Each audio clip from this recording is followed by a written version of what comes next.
पल, प्रत्येक घड़ी, प्रत्येक समय में वो हमेशा खुश ही नजर आता है।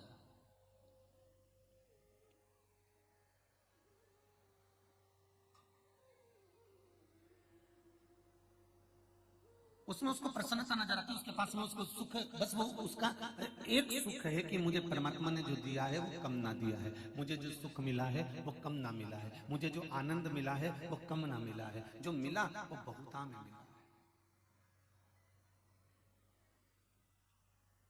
एक राजा का बगीचा,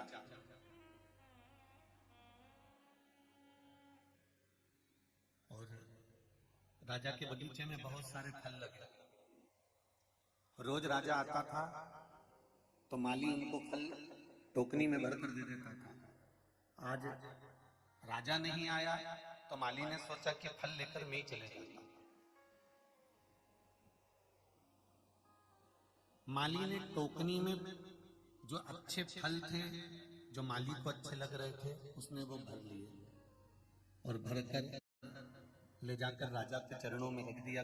महाराज आज ये बगीचे के फल। राजा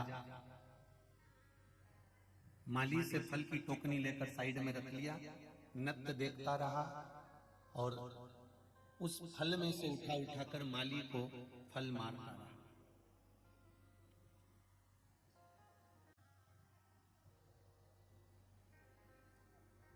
थोड़ी देर बाद राजा माली से पूछा,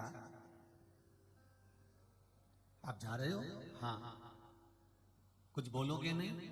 माली ने कहा, मुझे बोलना तो केवल मेरे भोलेनाथ जी से है कि उन्होंने मेरी बुद्धि अच्छी रखी और आज जो मैं फल लेकर आया उस फल में मैं अंगूर लेकर आया, नारियल लेकर नहीं आया। ये शिव ने मेरे ऊपर कृपा करी, ये मेरे भोलेनाथ ने मेरे ऊपर कृपा करी कि फल में मैं अंगूर लाया और आप मुझे अंगूर उठा उठा कर मारते रहे। अगर मैं नारियल लेकर आ जाता, श्रीफल लेकर आ जाता और आप मुझे वो फेंक कर मारते तो शायद मेरा सिर ही फट जाता। इतने नारियल अगर मुझ पर पड़ते।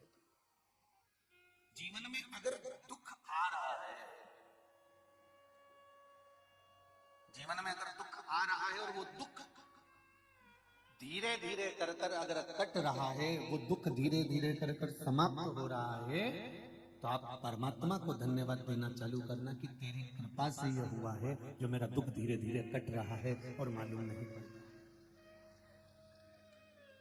प्रतिदिन भगवान से कहते रहा करो कि भगवान मुझे दुख देना तो एक साथ मत देना, मुझे कष्ट देना तो एक साथ मत देना। जैसे मेरी माँ रोटी बनाती है तो आटे में थोड़ा सा नमक डाल लेती है, अगर मुट्ठी भरकर नमक डालेगी, ढेर सारा नमक डालेगी तो वो रोटी खारी हो जाएगी, ना उसे गाय खाएगी ना उसे सांड खाएगा, वो रोटी कोई नहीं खाएगा, फिर वो रोटी पड़ी रहेगी। उसी तरह भगवान से कहना, भोलेनाथ अगर मेरी किस्मत में, क्योंकि कर्म का भोग तो मनुष्य को भोगना पड़ेगा, मानव का शरीर तो भोगना तो पड़ेगा, जो पूर्व में कर्म कर कर आए हो उसका भोग भोगना तो पड़ता ही है। माता सीता ने एक चिड़िया को कैद में रखा तो माता जानकी को कैद में रहना पड़ा। कश्यप बाबा ने वरुण देवता की गाय को ले जाकर अपने कक्ष में बांध लिया था, यज्ञशाला में बांध लिया था, और गाय के बछड़े रोते रहे तो वरुण देव ने कश्यप बाबा को भी श्राप दे दिया था कि तुम्हें मृत्यु लोक में जाकर, जैसे मेरे गाय के बछड़े अपनी मां के लिए रो रहे हैं, तुम पृथ्वी पर जाओगे और वसुदेव बनोगे और तुमको तुम्हारी औलाद के लिए रोना पड़ेगा। तो ये तो कर्म का दंड है जो मनुष्य को भोगना। आए हो तो भोगना तो पड़ेगा, पर परमात्मा से कहते जाओ, परमात्मा से बोलते जाओ कि हे परमात्मा इतनी कृपा करना, जैसे आटे में नमक डाला जाता है और रोटी में स्वाद आता है, उसी तरह हमारी जिंदगी में दुख तो बहुत आएंगे, क्योंकि हमने पूर्व में क्या करा हमको क्या मालूम, हम क्या क्या कर्म कर कर आए ये हमें ज्ञात थोड़ी ना। इसलिए परमात्मा एक काम करना, अगर दुख देना तो एक साथ मत देना, तकलीफ देना तो एक साथ मत देना, कष्ट देना तो एक साथ मत देना, आटे में नमक के बराबर थोड़ा थोड़ा दुख डाल डाल कर देते जाना, तो हम उसको झेलते जाएंगे, हम उसे झेल कर समाप्त करते जाएंगे। और तू अगर एक साथ दे देगा तो हमसे झेला नहीं जाएगा। एक साथ मत देना।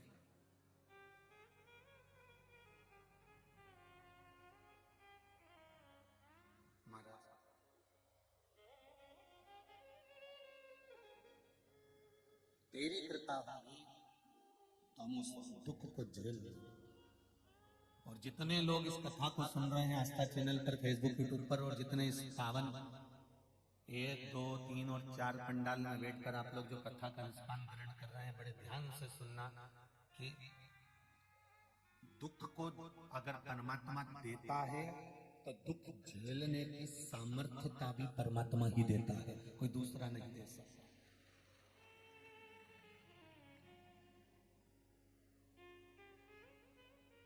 एक कैंसर के मरीज को देखना,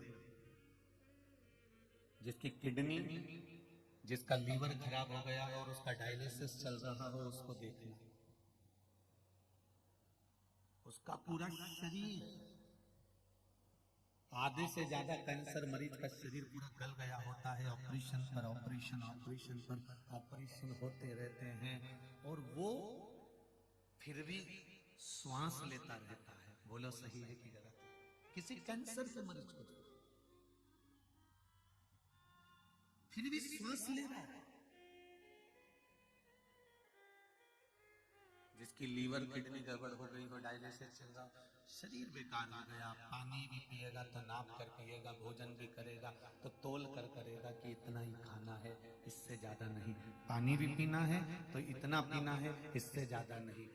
इतना ही भोजन ग्रहण करना है, इतना ही पानी पीना है, ये फल नहीं खाना, ये चीज मत खाना, लौकी की सब्जी खाना बिना उसको बगरे हुए, बड़ी साधारण सी जिंदगी, फिर भी श्वास चल रही है।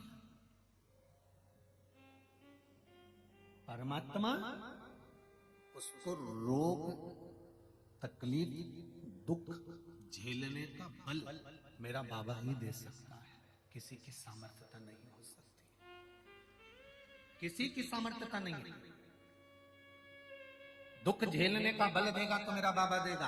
किसी के घर में अगर बेटियों का जन्म हो जाता है, किसी के घर में 1 बेटी हो गई, 2 बेटी हो गई, 3 बेटी हो गई, 4 बेटी हो गई, तो माता पिता को दुख नहीं करना चाहिए कि इनको पढ़ाएगा कौन, इनका पालन कौन करेगा, इनका विद्याध्ययन कौन कराएगा, इनका विवाह कौन कराएगा, इनको पढ़ाएगा कौन, इनको आगे कौन बढ़ाएगा, इनको निभाएगा कौन। अगर तुम्हारे घर में बेटियों का जन्म हुआ है तो एक बात का स्मरण हमेशा रखना कि परमात्मा जिसके घर में बेटी देता है तो उस बाप के भाग्य को भी खोल ही देता। अगर बेटी का जन्म हुआ है तो पिता के भाग्य को खोल देता। 3 के भाग्य का धन हर व्यक्ति को मिलता है। पहला बेटी के भाग्य का, दूसरा गौमाता के भाग्य का, तीसरा संत ब्राह्मण के भाग्य का। अगर बेटी ने जन्म लिया है तो पिता, जब बेटी विवाह के लायक हो जाएगी, जब बेटी का विवाह, मंगल विवाह का समय आ जाएगा, जब बेटी के विवाह का समय आ जाएगा तो ये निश्चित है कि पिता के पास कहीं से भी धन आएगा और बेटी का विवाह सोचा नहीं होगा, उससे दुगना होगा और अच्छा होगा। ये शिव की कृपा होता है। रोते तो हमें, बेटी ने जन्म ले लिया, बेटी ने जन्म ले लिया, क्या होगा और क्या। और मेरा बेटियों से भी निवेदन है,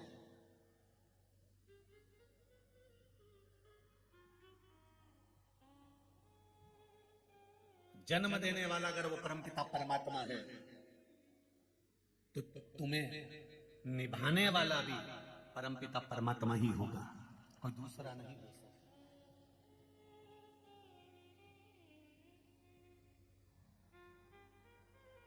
कई बेटियां ऐसी होती हैं जिनको मायके से बड़ा, मेरे मायके वाले हमको नहीं पूछ रहा है, मेरे मायके वाले मुझे नहीं पूछ रहा है, मेरे मायके वाले मुझे नहीं बुला रहा है, मेरे मायके से कोई फोन नहीं करता है, मेरे मायके से कोई मुझे लेने नहीं आता है, मेरे मायके में मेरे भैया भाभी हैं वो मुझे पूछते नहीं है, मेरे मायके में मेरे ताऊ चाचा है वो मुझे पूछते नहीं है, मेरे मायके में ऐसा हुआ उन्होंने मुझे पूछा नहीं, मेरे मायके में ये हुआ उसने मुझे बुलाया नहीं, मेरे मायके में वो हुआ उसने मुझे पूछा नहीं, मुझे फोन आया नहीं। मेरी बेटियों से निवेदन है, जितनी तुम्हें मायके से आस रहती है कि मायके वाले तुम्हें पूछें, तुम्हें मायके वाले बुलाएं, तुम्हें मायके वाले हम बुलाते रहे, तो शंकर भगवान की कथा का स्मरण करना। माता सती के साथ भी यही हुआ था। तुम ये आशा लगा कर मत बैठना कि मायके वाले तुम्हें बुलाएं या तुम्हें पूछें, तुम्हें तो आशा देवाधिदेव महादेव से लगाना चाहिए कि शंकर मुझे बुलाए।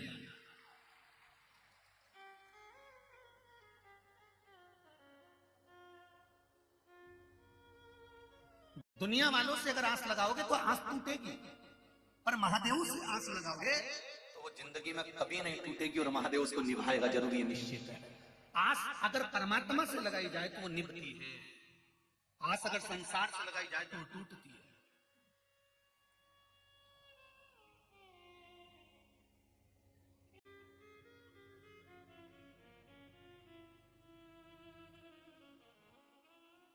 जरा सा मौसम गड़बड़ होता है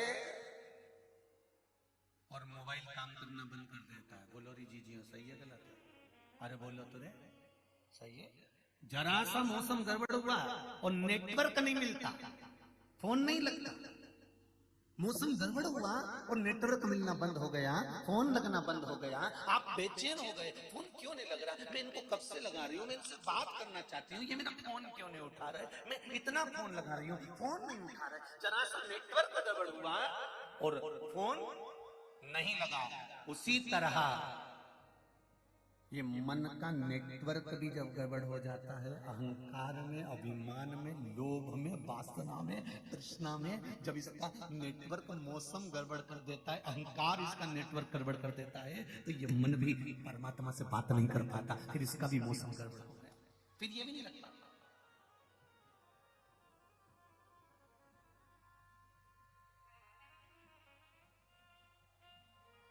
फोन सही नंबर डायल करोगे, सही नंबर डायल करोगे तो सही जगह फोन लगेगा। बोलो सही है? और अगर नंबर गलत डायल कर दिया तो फिर सही जगह फोन नहीं लगेगा, रॉन्ग नंबर फोन लगेगा। घंटी बजेगी जरूर, फिर रॉन्ग नंबर पर लगेगा, घंटी दूसरी जगह बजेगी। अब घंटी बजाना थी तुमको बेरू को और वो लग बज गई जगदम्बा को।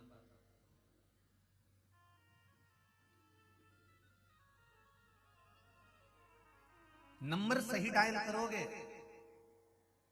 तो घंटी भी सही जगह बजेगी। उसी तरह मंदिर में जाकर, कथा में जाकर इस मन के नंबर को परमात्मा के नंबर से श्री शिवाय नमस्तुभ्यम जब नंबर सही डायल करोगे तो ये निश्चित है घंटी भी मेरे देवाधिदेव महादेव की वही बजेगी कि मुझे बुलाया।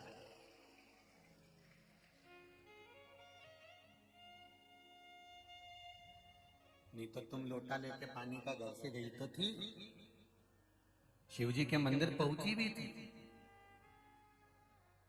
और शंकर जी के मंदिर में पहुंचने के बाद तुमने लोटा भर के पानी भी चढ़ाया, पर महाराज घंटी लगी नहीं है, पहुंची नहीं है।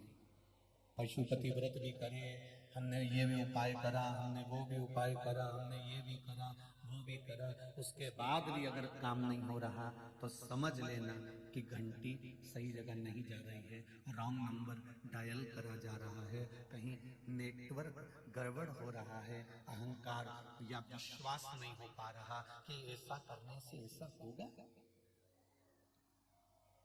विश्वास नहीं हो रहा, भरोसा नहीं हो रहा होगा। मैंने तेरे ही भरोसे हो बाबा, तेरे ही भरोसे हवा बिच उड़ती जानी बाबा, डोर तो छटे लावे कटे जहानी, ओ भोले शंभो में तेरी हवा बिच उड़ती जावागी बाबा, डोर हटो छठी लावे कठी जावागी।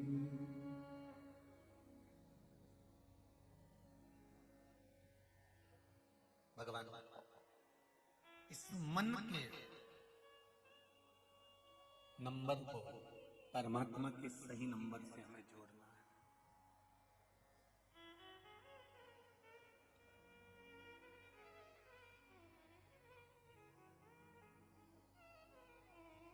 सही नंबर से जोड़ लो।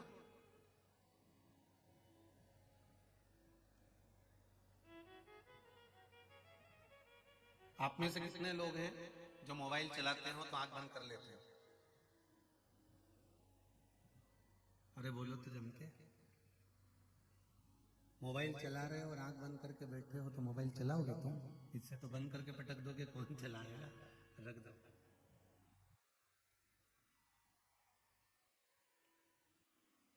मोबाइल चलाते समय दृष्टि भी जम के बोलो जरा, मोबाइल पर होना चाहिए।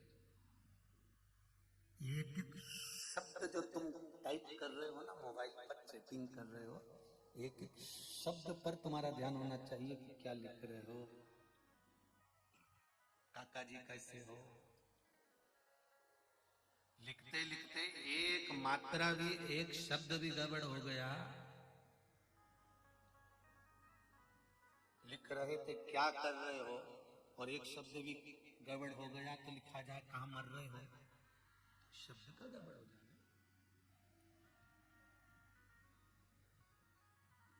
जरा विचार करना,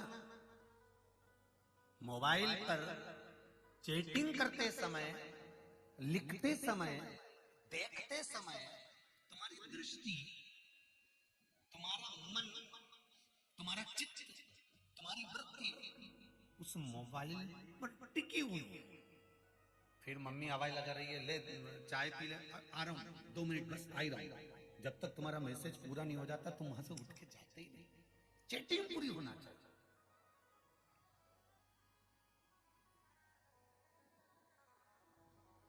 जब मोबाइल चलाते समय तुम दूसरे की नहीं सुनते,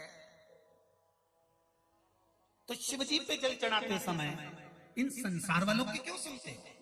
उसकी भक्ति में जब रमो तो यह मन, यह चित्त और यह दृष्टि उसमें होना चाहिए।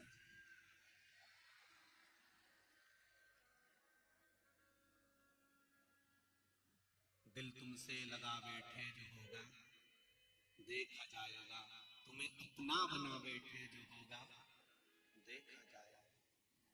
आज कोरियर द्वारा जो पत्र आए हैं, पता नहीं, हम पहले भी बोलते हैं कि तुम लोगों को एड्रेस कहां से मिल जाता है राम जी। ये पत्र कोई कम पढ़ रहा है जो तुम लोग वहां से लिख लिख के भेज दिए, ये कम पढ़ रहा है, वो लिफाफे भेज दिए।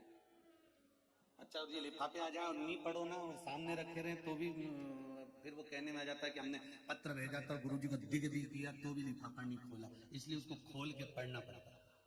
तो अभी कथा चालू होने से पहले उसको यही पढ़ रहे थे कि भेजने वाले ने भेजा। सुनीता राजेश गुप्ता 103 राधानगर इंदौर से ये कोरियर आया है। सुनीता राजेश गुप्ता 103 राधानगर इंदौर। अच्छा, इनको एड्रेस पूरा मिल गया। श्रीमान पंडित प्रदीप मिश्रा, महाशिव पुराण कथा स्थल, पटकुई हरिहर रेस्टोरेंट के पास, सागर मध्य प्रदेश।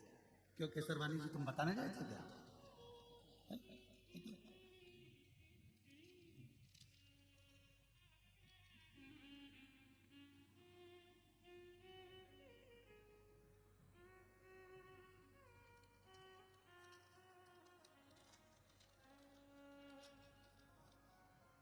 सुनीता राजेश जी गुप्ता, आप अगर कथा सुन रहे हैं तो आपका पत्र प्राप्त हुआ है।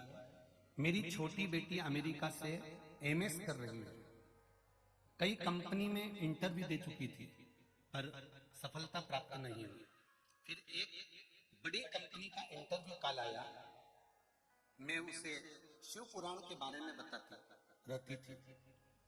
आप मेरे लिए एक प्रार्थना करो गुरुदेव, जो उपाय शहद और बेलपत्र वाला उपाय बच्चे को करने वाला मैंने अपनी कामना कर कर बेटी के लिए स्वयं किया। गुरुदेव, बाबा की ऐसी कृपा हुई कि वो शहद और बेलपत्र का उपाय मेरी बेटी को 190 बच्चे में से सबसे ज्यादा पैकेज पर मेरी बेटी को नौकरी मिल गई। अब लोग कहते हैं कि बेलपत्री पर शहद लगाने से कौन सा लाभ मिलता है, उनको यह पत्र भेज देना ले जाके एक बार अच्छे से। दूसरा, मेरी बड़ी बेटी शिवानी, जिसका जन्म महाशिवरात्रि का है, बाबा की पुत्री है, जो कि अमेरिका में कार्यरत है। उसने मुझे कहा मुझे जॉब बदलना है। मैंने पशुपतिनाथ के व्रत और हैदराबाद वाली कथा इसी कामना से सुनी। टीवी के सामने बैठकर हैदराबाद की कथा मैंने इसी कामना से सुनी, बाबा कि ऐसी कृपा बरस जाए। और बाबा की कृपा से दुनिया की सबसे बड़ी कंपनी फेसबुक का एक कठिन इंटरव्यू मेरी बेटी ने निकाल लिया। मैं क्या बखान करूं बाबा का, और उसकी भी जॉब दूसरी कंपनी में लग गई। ये शिव की कृपा, ये शिव की उदार। एक पत्र और आया, वो भी लिफाफा देख लो, नहीं तो बाद में कहेंगे कि हमारा लिफाफा नहीं खोला।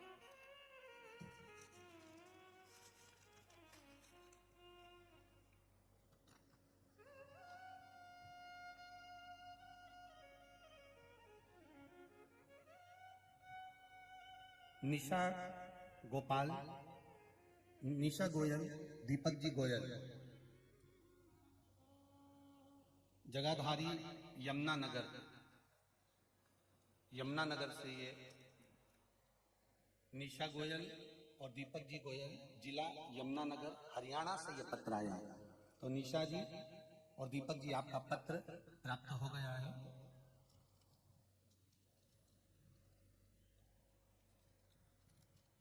हमने पहली कथा रुद्राक्ष महोत्सव की दिल से सुनी थी, तब से हमने आपसे जुड़ गए थे।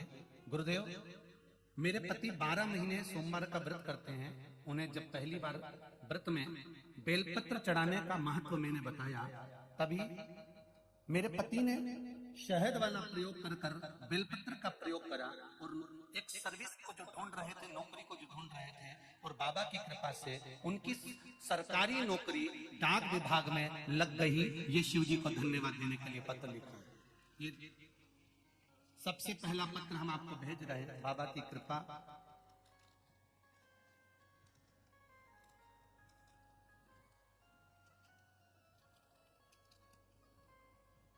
मेरी मम्मी के गठान हो गई थी पिछले महीने वो गठान दिनों दिन बढ़ती जा रही थी। अल्ट्रासाउंड की रिपोर्ट तीसरे दिन आनी थी। उससे पहले मैंने आपका बताया हुआ उपाय किया, दिल से बाबा से जाकर कहा, और बाबा की कृपा से जो रिपोर्ट आई उसमें मेरी माता को कोई बीमारी निकल कर नहीं आई। ये शिव की कृपा है। उदारता शंकर की क्या होती है, ये शिव ही जानता है। आप दिल से उससे कहेंगे और दिल से उससे बोलेंगे तो वो सुनेगा। बस एक बात का स्मरण अपने जीवन में रखिएगा। फिर कहूंगा, मोबाइल चलाते समय तुम्हारी दृष्टि मोबाइल में रहती है, नेत्र मोबाइल में रहते हैं। टाइप करते समय तुम्हारा मन मोबाइल में रहता है। किसी अच्छे से जब चैटिंग चलती है तो मुख पर स्माइल भी रहती है। बोलो सही है कि गलत है? ये तीन चीजें चैटिंग करते समय, मोबाइल चलाते समय तुम्हें ध्यान करना है कि मोबाइल पर चलाते समय नेत्र मोबाइल पर है, मन मोबाइल पर है, चेहरे पर स्माइल है। यही जब मेरे देव अधिदेव महादेव से आप बात कर रहे हो, जल चढ़ा रहे हो, बेलपत्री चढ़ा रहे हो, मेरे शंकर के शिवालय में बैठकर उसकी आराधना कर रहे हो, श्री शिवाय नमस्तुभ्यम मंत्र का जाप कर रहे हो, या पंचाक्षर मंत्र नमः शिवाय बोल रहे हो, या षडाक्षर मंत्र ओम नमः शिवाय बोल रहे हो, तब तुम्हारा ये मन, तुम्हारी ये दृष्टि, तुम्हारा ये चित्त मेरे देव अधिदेव महादेव में होना चाहिए, तो वो सफलता मिलेगी निश्चित।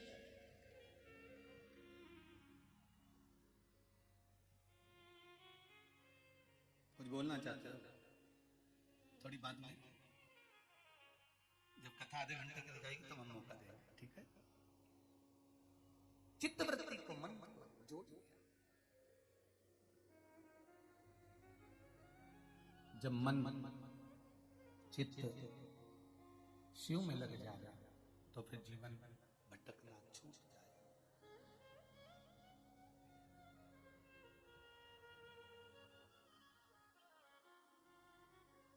जो असल में है मस्ती में डूबे, उन्हें क्या परवाह जिंदगी की। जो उतरती है चढ़ती है मस्ती, वो हकीकत में मस्ती नहीं है। ये तो कीमती बात है, ओ धो बंदगी तेरे बस की नहीं है। आप मन चित्त परमात्मा में लगाओ तो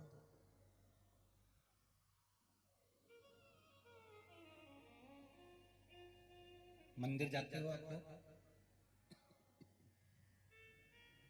घंटी बजाते हो मंदिर में, बोलते जाओ जरा, सागर वाले, ठीक है? काय के लिए बजाते हो?